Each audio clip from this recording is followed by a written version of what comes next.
Boa noite, é uma alegria estar aqui, uma honra. Eu estava assistindo este evento, eu fiquei muito emocionada com o depoimento da paciente. Eu falei, meu Deus, que responsabilidade, né? Que responsabilidade espalhar tanta informação para que as mulheres realmente tenham mais saúde, conquistem os seus direitos. Eu sou Lúcia Helena, sou jornalista, sou colunista do UOL, especializada em saúde, e tenho aqui a honra de receber a doutora, a psico-oncologista queridíssima Luciana Holtz, que é fundadora e presidente do Oncoguia, a doutora Graziela Zibete Dalmolin, oncologista clínica da Beneficência Portuguesa e, olha, especialista em tumores ginecológicos pelo MD Anderson, em Houston, nos Estados Unidos.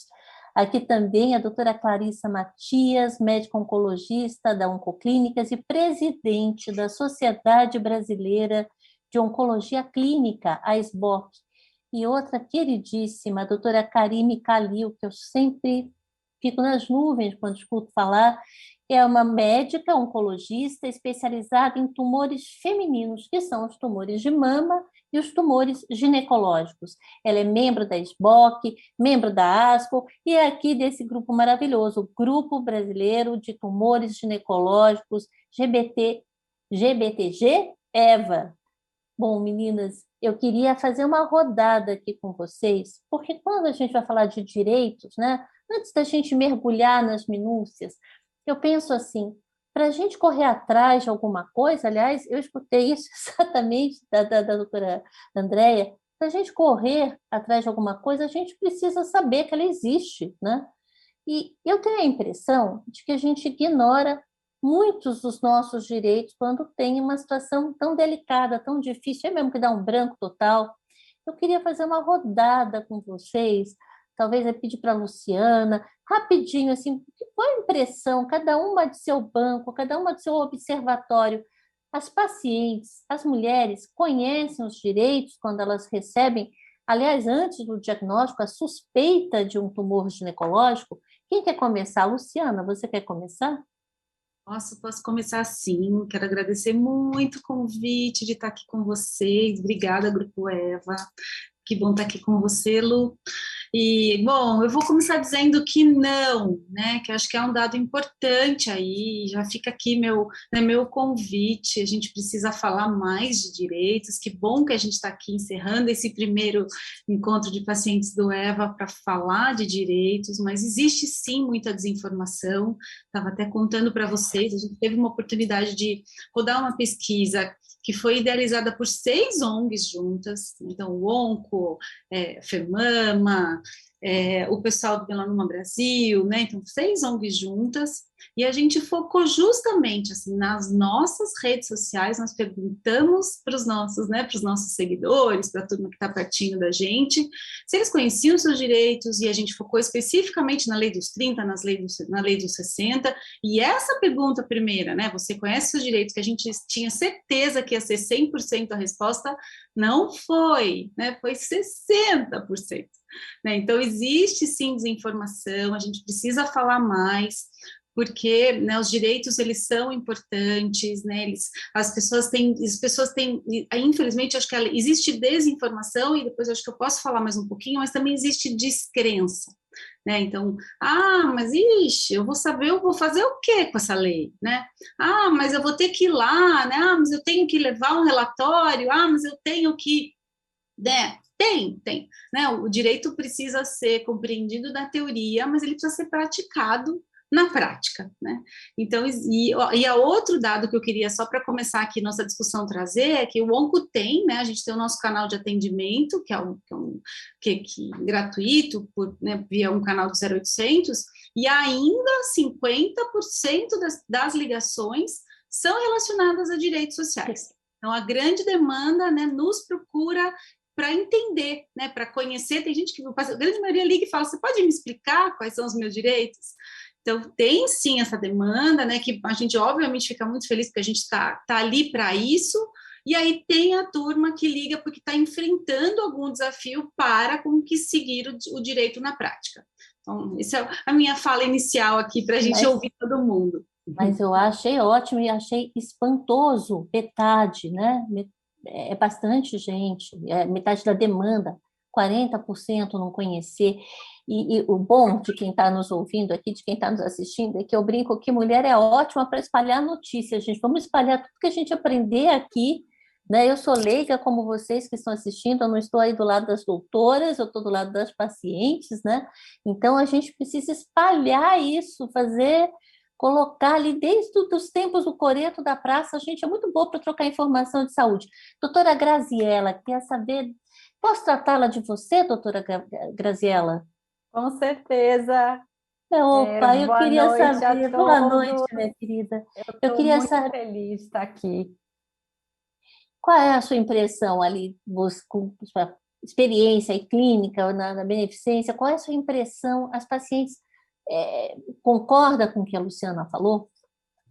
Bom, antes de tudo, eu queria agradecer, estar aqui, dar parabéns para a doutora Andréa mais uma vez. Estou aqui com a camiseta do Setembro em Flor, que é uma campanha realmente muito linda.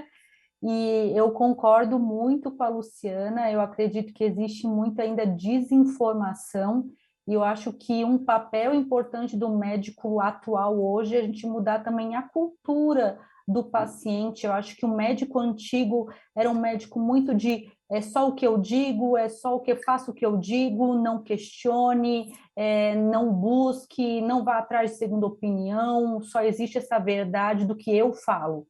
E eu não acredito nisso, acho que a gente precisa mudar, é o que eu falo para os meus residentes.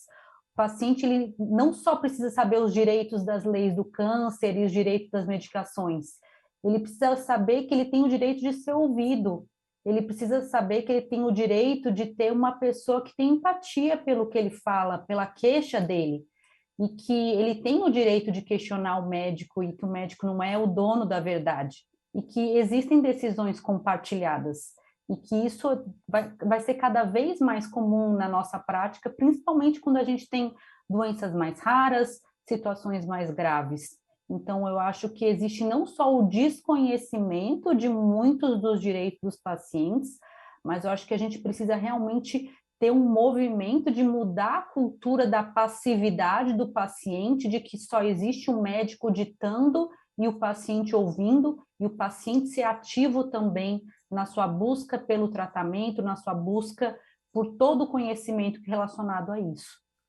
Eu achei fantástico, porque é verdade, existem direitos que não estão nos papéis das leis, né? Essa questão da segunda opinião, por exemplo, cria sempre um constrangimento, mesmo Sim. quando o médico não impõe, sobretudo quando é um médico muito simpático ou uma médica muito simpática, a pessoa fica com vergonha, às vezes, de falar, olha, eu tenho uma dúvida, eu quero ouvir outra pessoa. Doutora Karine, eu vou até completar, é a mesma pergunta nessa rodada de aquecimento, mas eu queria até saber também posso tratá-la de você. Vou tratar todo mundo de você aqui, que eu estou me sentindo num papo de mulheres muito agradável. Doutora Karime, eu queria saber o seguinte: por sermos mulheres, né?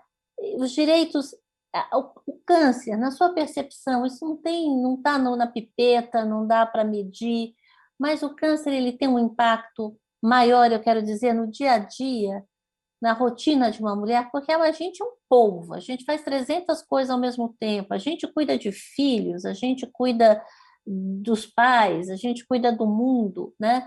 Então, eu queria saber, além dessa questão dos direitos, se eles são ainda mais importantes quando se trata de uma paciente mulher. Importante é para qualquer ser humano, eu sei, mas entender o contexto, né? A gente é uma doença que chega nos atropelando quando a gente é que cuida de todo mundo e a gente precisa ser cuidado.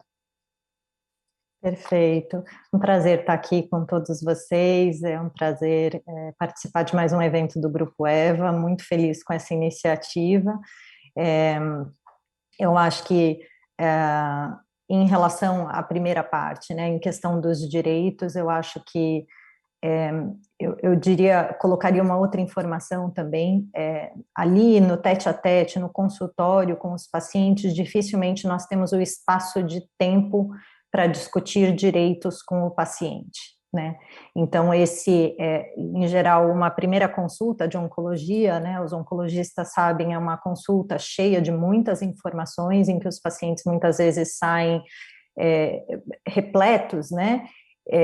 Precisando de um momento para pensar, e essa questão dos direitos acaba vindo num segundo, num terceiro momento, e isso muitas vezes se perde ali no momento da consulta.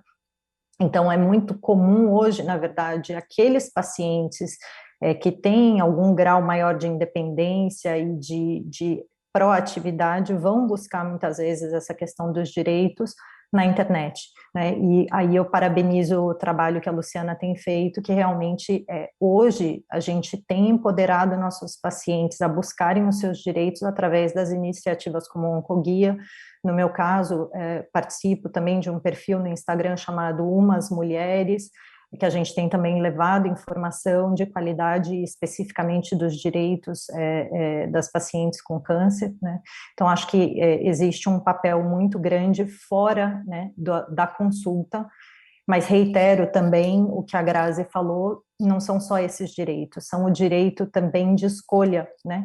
Direito de escolha, inclusive, na hora da terminalidade, né, de escolha de uma série de processos, de questões familiares, enfim, é um universo muito maior do que apenas o direito de um benefício do FGTS, por exemplo, né?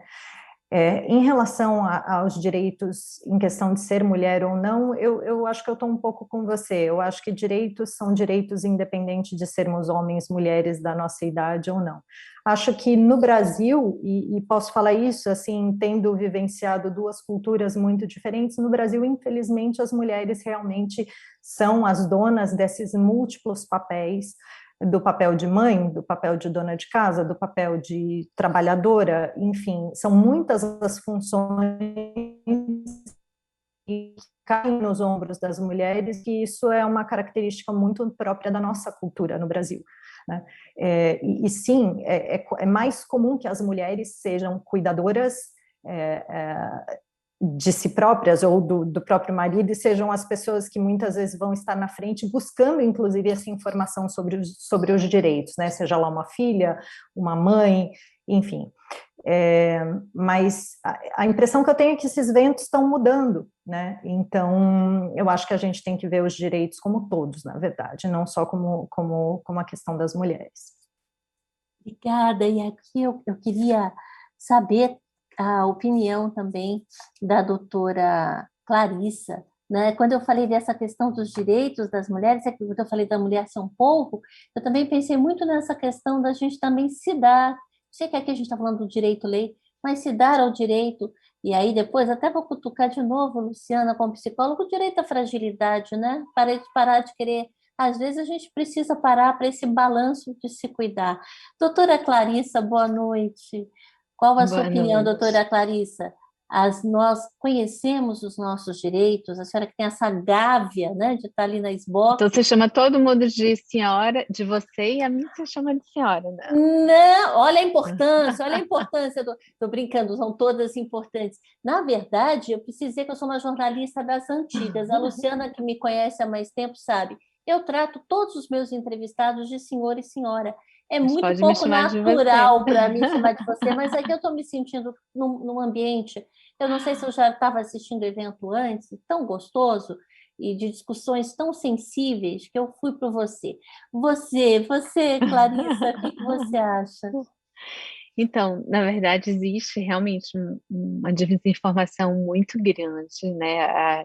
Quando eu assumi a gestão da SBOC há 2 anos atrás, uma das nossas propostas era justamente chegar mais perto, né, de fontes confiáveis de informação, porque, como o Karim me falou, é extremamente importante que o paciente, a paciente, eles confiem, né, ainda mais agora nesse mundo de fake news, né, de um bombardeamento de coisas que nós não sabemos. Acesso à internet, a internet ela pode ser um campo extremamente bom, mas pode ser um campo extremamente ruim, né?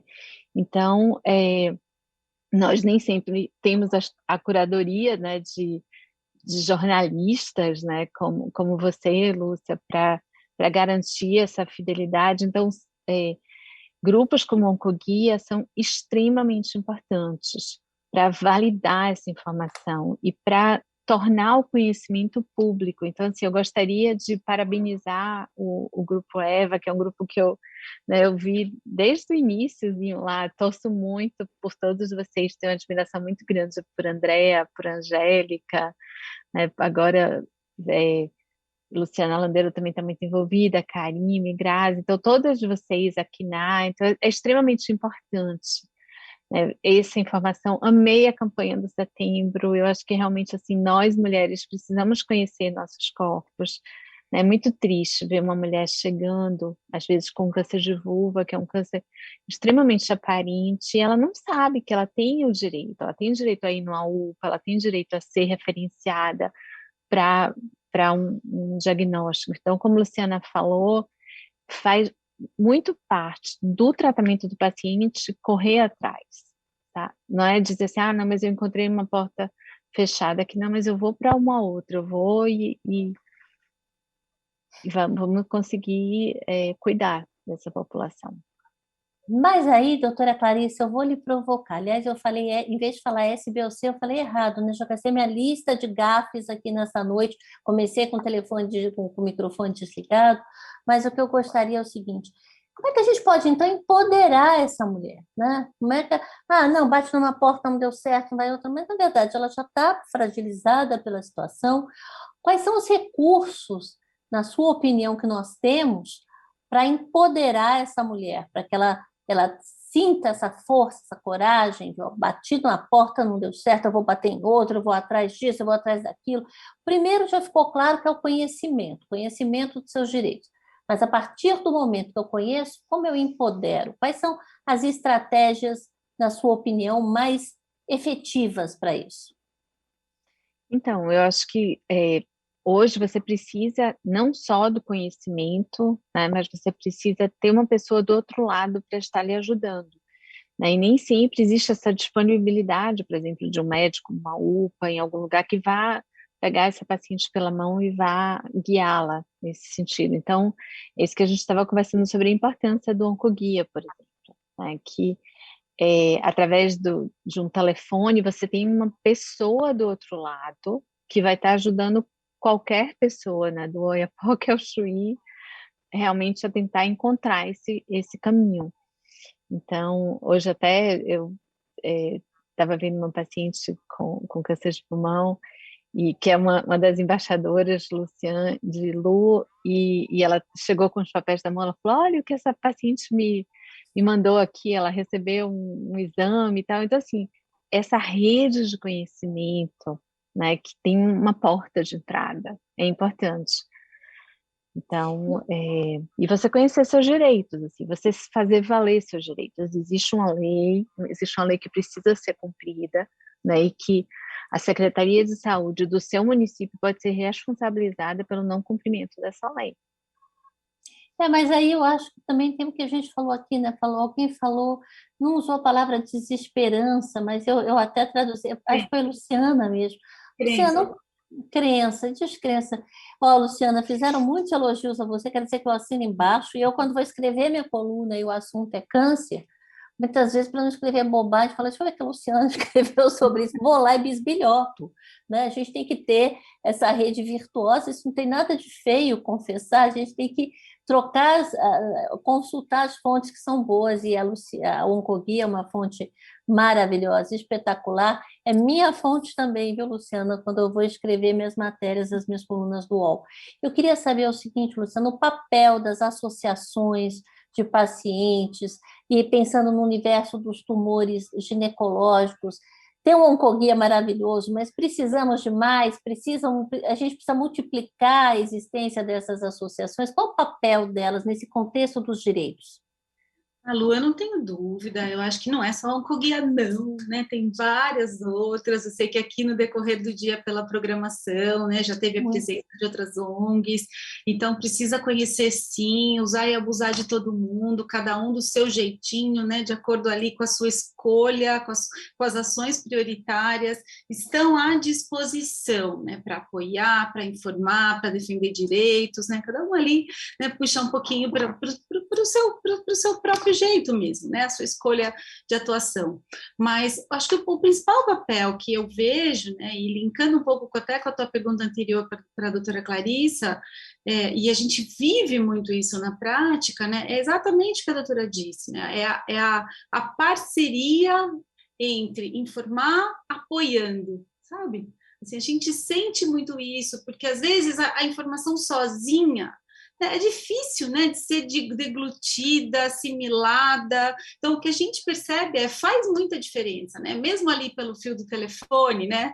A paciente fala, bom, tá bom, eu vou, né? Eu vou porque eu estou vendo que eu não estou sozinha, né? Porque você está me dizendo que isso é possível. E o que a gente, né? A gente tem, as meninas têm que responder uma perguntinha ao final da ligação, Lu, que né, a gente tem ali alguns objetivos ao final da ligação, mas um deles é garantir que a pessoa se sinta preparada para a ação, né? Se é uma questão relacionada... Porque é isso, assim, às vezes a gente quer que ela desligue se sentindo acolhida, a gente quer que ela desligue se sentindo informada, mas a gente também quer que ela desligue se sentindo preparada para agir, né? Porque ela vai precisar desligar a ligação, vai precisar juntar algum bloquinho de relatório, vai precisar da doutora Karime fazer um relatório bacana, né? Vai precisar ligar para o plano de saúde, vai precisar conversar com uma ouvidoria, vai precisar. Então, às vezes, ela consegue fazer isso sozinha, às vezes ela não consegue, às vezes ela precisa de um familiar que vai precisar assumir esse cuidado, né? Às vezes ela vai precisar recorrer a um assistente social da instituição, que também pode ser uma porta-voz nesse momento. Então, tem tudo isso, assim, né, que acontece ali no nosso dia a dia, mas o que eu posso dizer é tão possível, sabe? Essa conquista de direitos, assim, a gente tem inúmeros casos, né, de pacientes que estavam enfrentando, sim, um desafio muito grande, muitas vezes um longo tempo na fila, com lei de 60 dias descumprida, pela desinformação, tá? Não é incomum alguma paciente nos procurar para saber alguma coisa, eu quero saber sobre imposto de renda, né, isenção de imposto de renda, FGTS, e quando a gente vai conhecer um pouquinho da história dela, ela está na fila esperando e ela não ligou por isso, sabe? E aí a gente, né, com todo jeitinho, fala, olha, né, seu tratamento está demorando muito, você não pode esperar, e aí a gente passa informação para ela sobre a lei de 60 dias, o que fazer, sabe? Então tem aí todas essas questões aí envolvidas. Doutora Graziella, esse é um caminho para empoderar a paciente? Quer dizer, contar para ela, já que às vezes na consulta, como vocês falaram, é muita informação, né? Talvez uma menor capacidade até de absorção naquele momento. Um dos caminhos seria orientar a paciente para que ela busque uma associação. Vocês costumam fazer isso?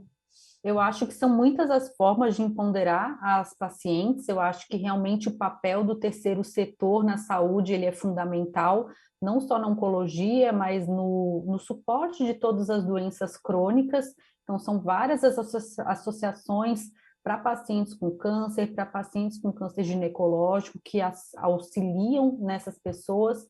Muitas vezes eu coloco num receituário bem rápido o nome de associações ou nomes de sites com informações confiáveis, só assim, dá uma lidinha lá, porque, claro, como a Karine falou, a gente não tem esse tempo todo.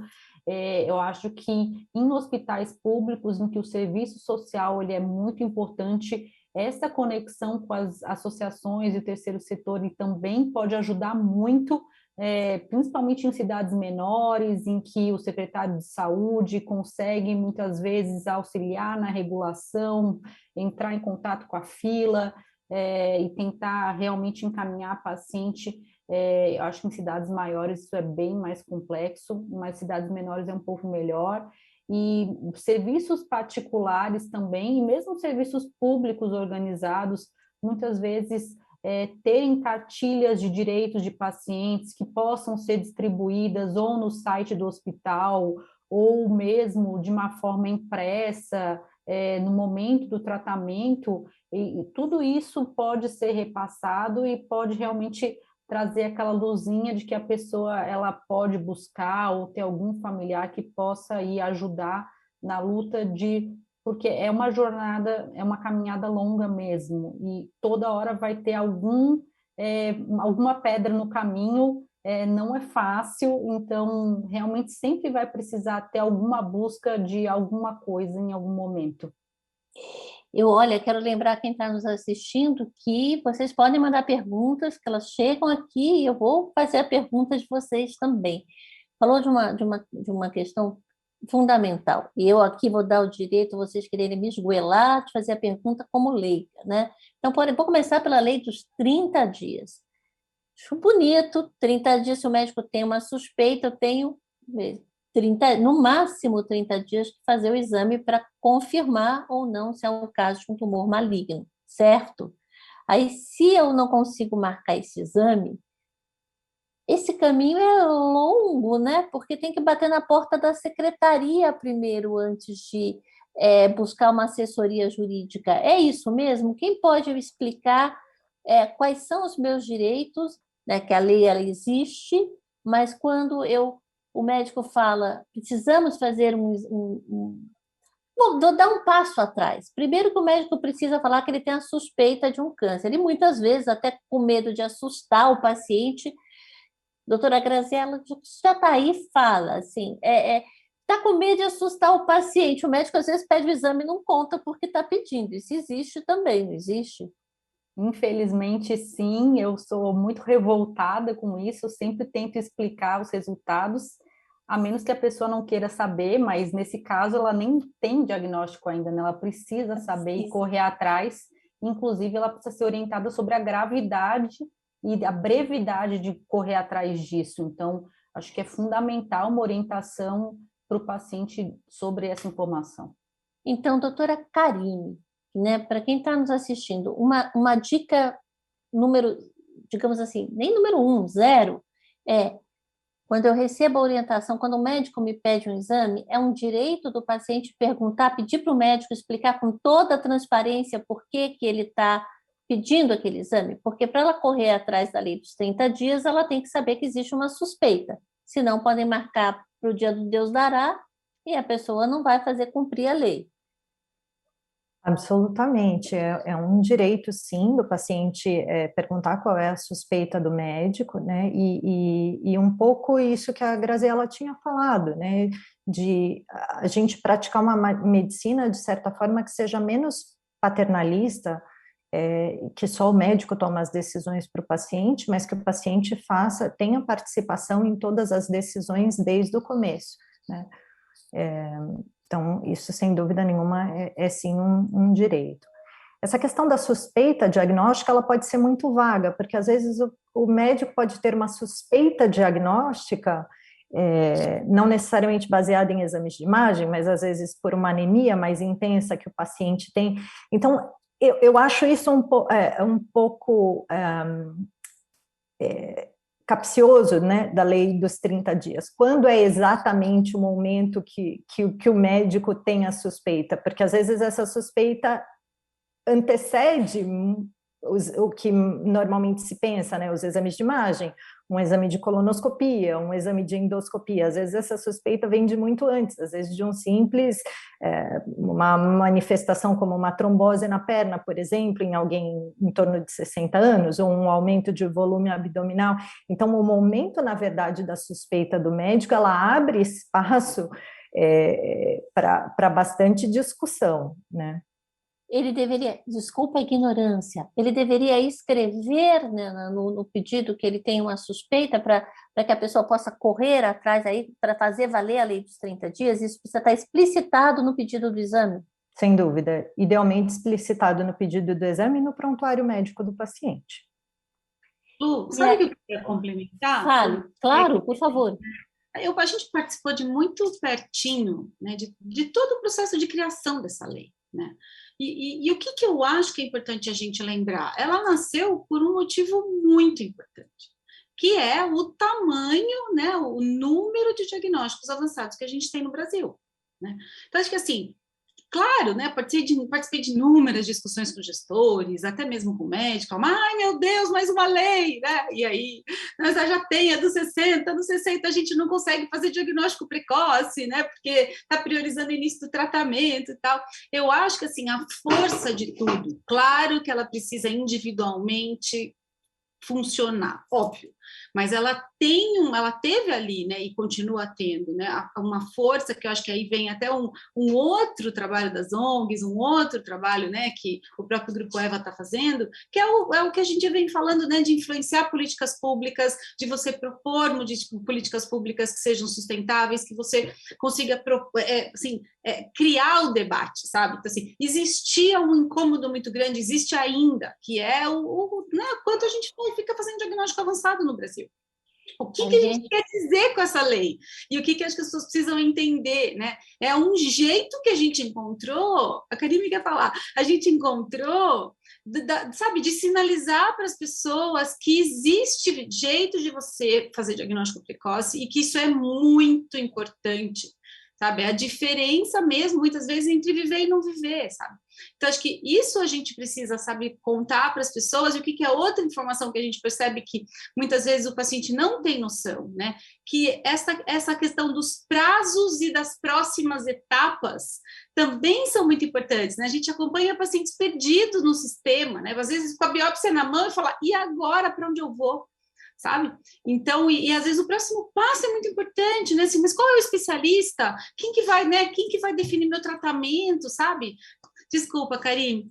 Não, imagina, gente, isso aqui é um papo de mulheres. Vamos lá, eu só quero Karine. pegar um gancho, na verdade, do que a Luciana está falando, porque eu acho que nessa questão de políticas públicas, e aí, aproveitando que a Clarissa está aqui e o momento da situação, eu acho que passou da hora de a gente advogar, na verdade, pelas estratégias de prevenção, porque é onde a gente vai fazer diferença, né? Então, a gente está aqui falando de diagnóstico precoce, de tentar fazer, lógico, é o melhor que se conseguiu fazer até agora, mas o fato é que a gente está gastando recursos que são muito limitados, a gente está gastando tempo que é preciosíssimo dos nossos pacientes, e a gente, mais do que tudo, está gastando vidas, porque a gente não está focando os nossos esforços onde realmente os nossos esforços tinham que estar, que é na questão da prevenção, né? Como a gente viu nesse bloco anterior, especificamente um tema do coração, que é o câncer de colo de útero, né?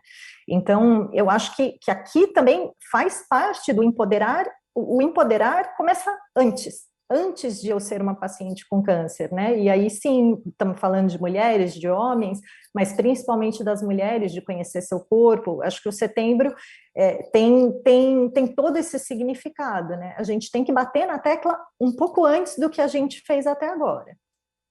Entendo. Eu queria, então, agora, a gente deu esse passo, que é antes, mas eu queria agora avançar um pouquinho para, então, a lei de 60 dias, que também é outra que as pessoas têm muitas dúvidas, não tem, doutora Clarissa? Quer dizer, até tem a questão de ser, por exemplo, eu tenho muita dúvida porque você não pode levar o exame de imagem, você tem que levar o laudo, né, patológico. Então, como é que é isso? As pessoas sabem que é assim?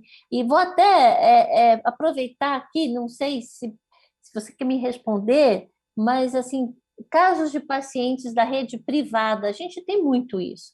Pessoas, mulheres que têm o diagnóstico na rede privada e aí elas querem, por uma questão de segurança ou porque contam com um grande centro de oncologia na sua cidade ou por recursos mesmo, querem ir para o SUS. Né? O que ela tem que fazer? Ela tem que marcar uma consulta com esse laudo da rede privada nas mãos? Como é que está funcionando na prática a lei dos 60 dias, doutora Clarice? Então, uma coisa importante que nós sempre batemos muito nessa tecla é que a paciente precisa ser regulada. Ela precisa ser regulada para ela poder ser enxergada pelo sistema, certo? E essa regulação acontece de diferentes maneiras em diferentes cidades, né?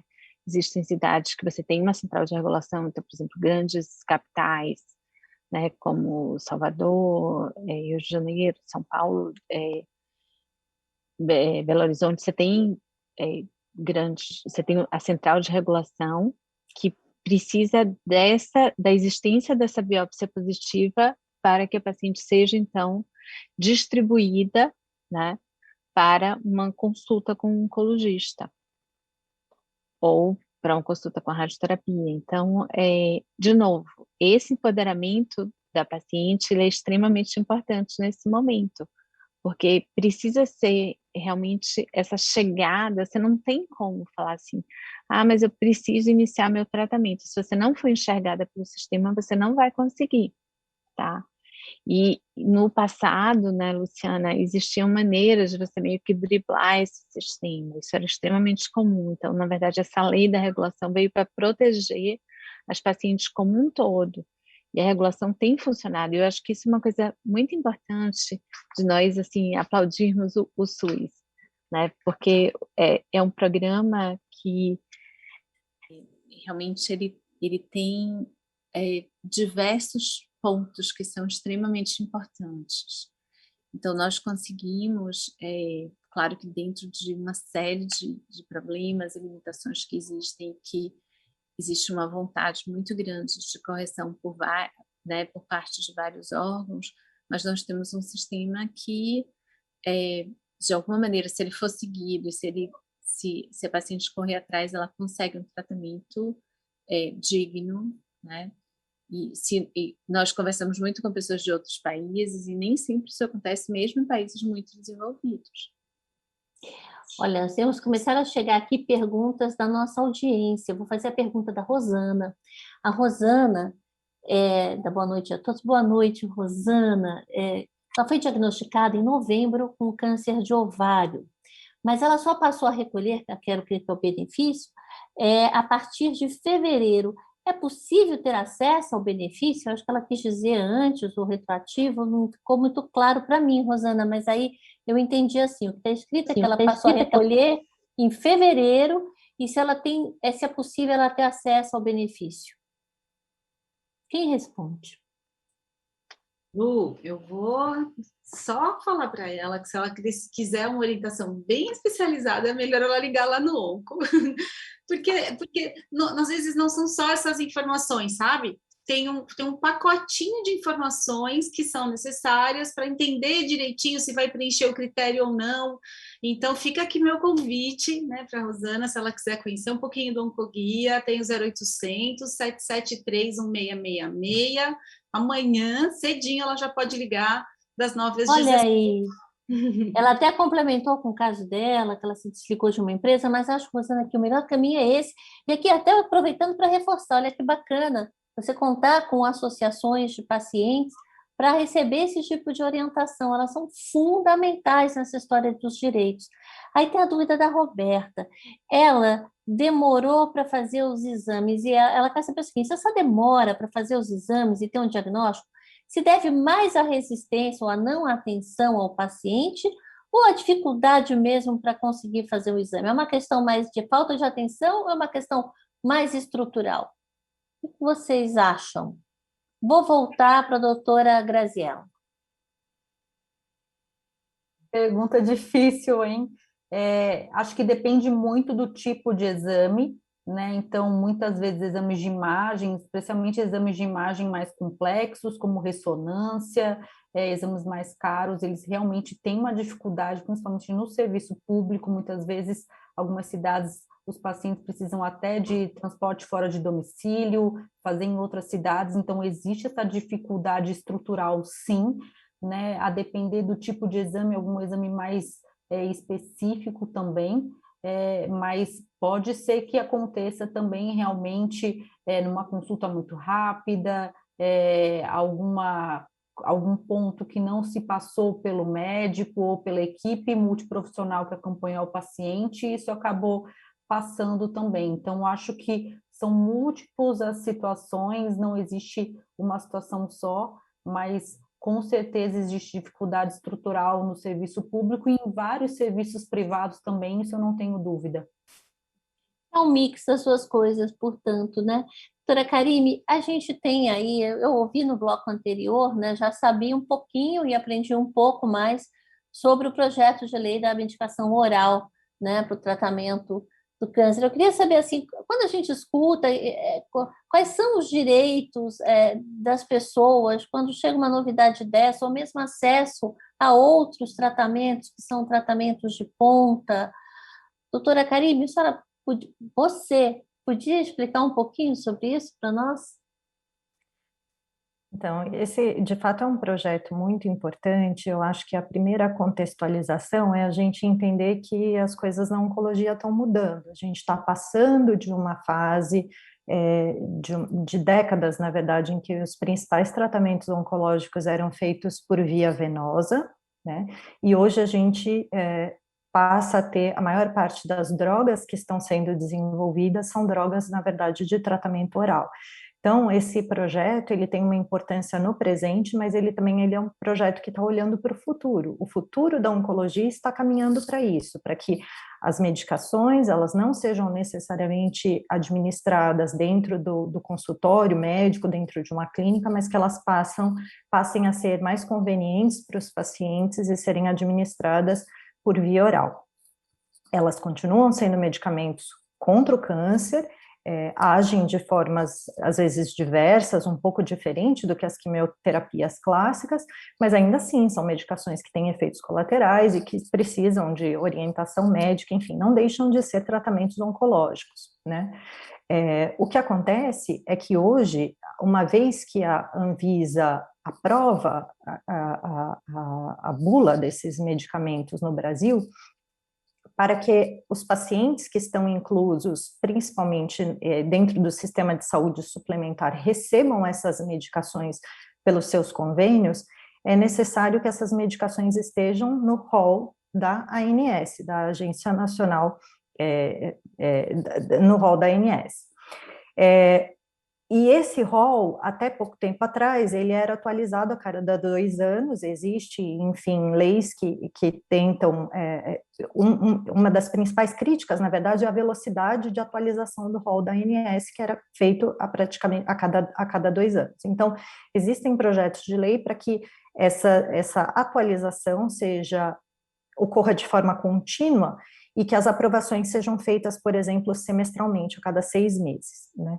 E isso, de fato, vai fazer com que exista muito mais concordância entre o que está acontecendo em termos de desenvolvimento da medicina, a chegada das medicações ao mercado, e o que é, de fato, oferecido para os nossos pacientes, né? Não preciso nem falar que no SUS é ainda mais difícil dessas medicações serem incorporadas, e, enfim, e a Clarissa tocou aí um pouco na ponta do iceberg, na verdade, que é a cobertura, na verdade, a Angélica, no bloco anterior, tocou nesse assunto, que é o que cabe na APAC, né? Então, a gente fala, na verdade, de 2 universos muito diferentes, e como conversar, como fazer com que setor público, setor privado conversem, sem que um sobrecarregue o outro, isso é muito importante, porque, no final das contas, quem vai pagar essa conta vão ser os pacientes, seja lá na forma de prêmios maiores,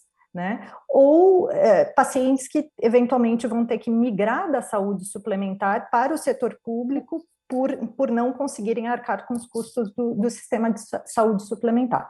Então, é muito importante que haja celeridade na colocação desses medicamentos no rol da ANS, sem dúvida nenhuma é importante, mas também é importante que haja uma série de discussões em relação ao custo dessas medicações, de como essas medicações vão ser incorporadas para que elas de fato cheguem aos nossos pacientes, né? Então, um assunto grande, um assunto complexo, que envolve juristas, envolve parlamentares, envolve grupos de apoio ao paciente, enfim, são múltiplas visões que precisam entrar para que as nossas pacientes, de fato, tenham o maior benefício possível com esses medicamentos. Mas é o futuro, é para lá que nós estamos caminhando, e esse projeto é um projeto extremamente importante. Então, na verdade, o projeto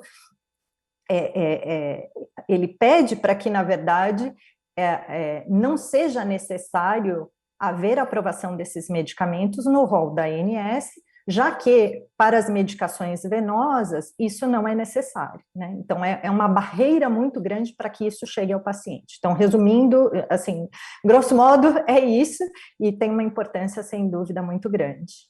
Mas nessa questão de acesso ao tratamento, eu já recebi uma pergunta muito interessante que vai um pouco do que eu já queria perguntar. Nessa questão do acesso ao tratamento, qual é o papel das indústrias? Não sei se a doutora Clarissa quer dar opinião. Quer dizer, a indústria pode, né, ajudar nesse empoderamento do paciente. Aí estou falando na questão do acesso ao tratamento, o direito ao acesso, né, o direito ao tratamento, a acessar o que há de novo ou de mais adequado para aquele caso. Qual é o papel da indústria nesse cenário? Ela ajuda? Ela atrapalha? Ela ajuda como?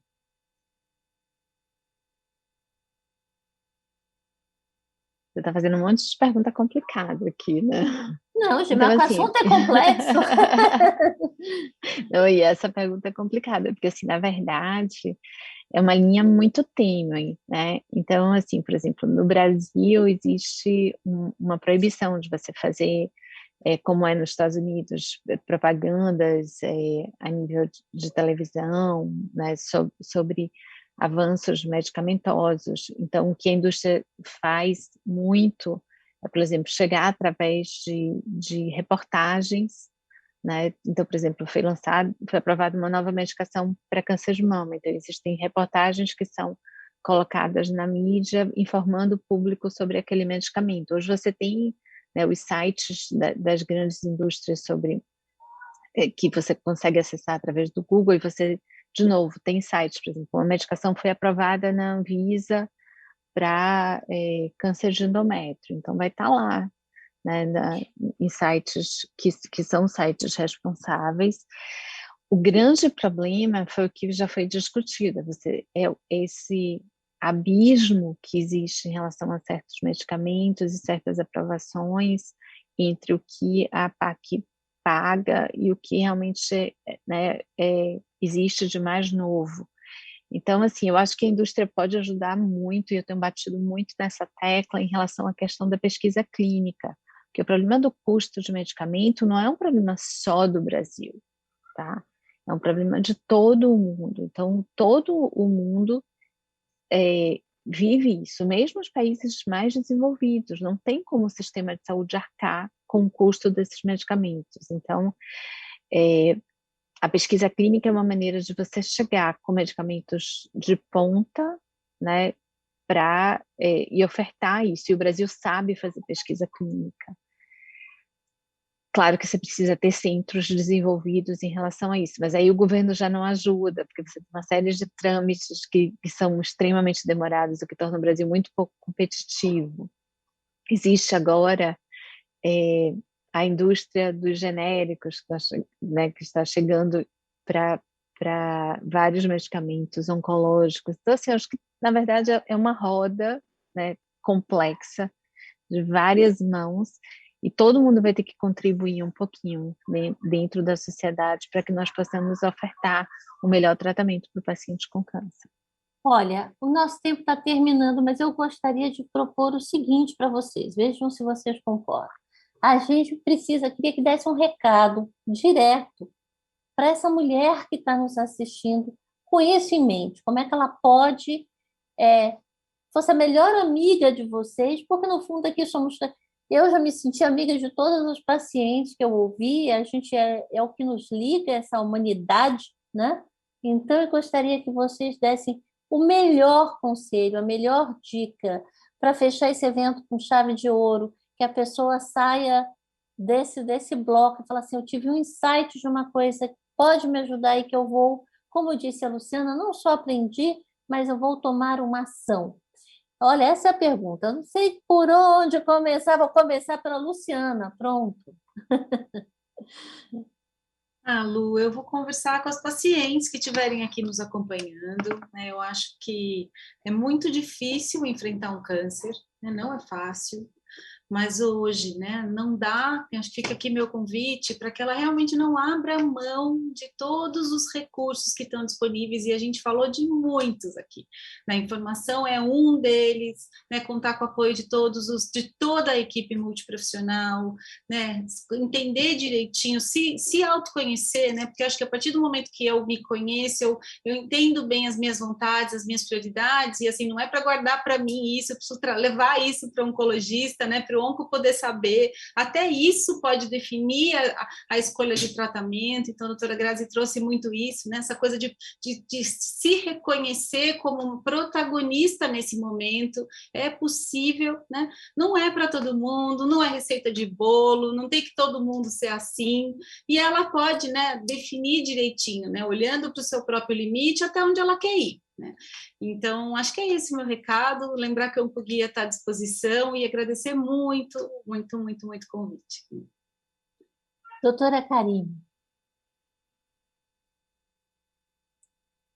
Então, vou também falar para as pacientes, né? A gente acabei de saber aqui, através do WhatsApp, que a gente tem algumas centenas de inscritas nesse simpósio. Então, eu quero deixar também o recado de que você que está aqui participando, você já tomou o primeiro passo, na verdade, e que você pode ser agente de mudança, tanto na sua vida quanto na vida de pessoas próximas a você, né?